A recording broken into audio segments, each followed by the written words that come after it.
Assalomu alaykum.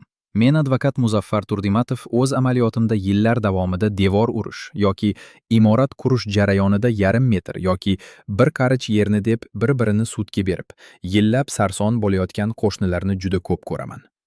Muammo nimada? Ko'pchilik fuqarolar o'z shaxsiy tomorqasi yoki yer maydoni chegaralarini belgilashda qonuniy hujjatlarga emas, balki og'zaki kelishuvlarga yoki eski devorlarning o'rniga tayanadi. Qo'shnilardan biri yangi imorat qurayotganda yoki to'siqni yangilayotganda loyiha hujjatlaridan chetga chiqadi. Natijada ikkinchi tomonning qonuniy yer maydoniga tegishli bo'lgan bir necha qarich joy egallab olinadi va bu holat yillar davomida davom etadigan jiddiy nizoga aylanadi. Buning huquqiy oqibati va og'riqli nuqtasi nimadan iborat?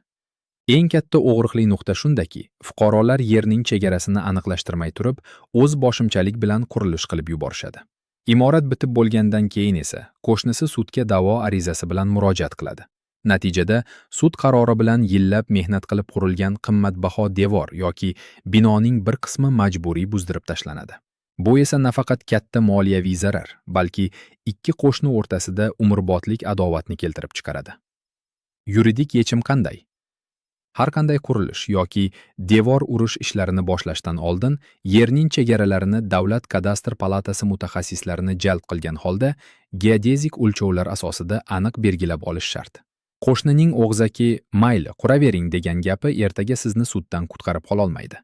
Chegara dalolatnomasini rasmiylashtirish va qurilish loyihasini qonuniy tasdiqlatish kelajakdagi barcha xavflarni bartaraf etadi. Agar sizda ham qo'shnichilik, yer chegarasi yoki uy-joy qurilishi bilan bog'liq hal bo'lmayotgan huquqiy kelishmovchiliklar bo'lsa, vaziyatni qonuniy tartibda hal qiling. Biz siz uchun AI advokat botini ishga tushirdik. Hoziroq ekrandagi botga o'ting, o'z savolingizni yo'llang va birinchi bepul huquqiy maslahatni oling. Haq-huquqingizni qonun bilan himoya qiling.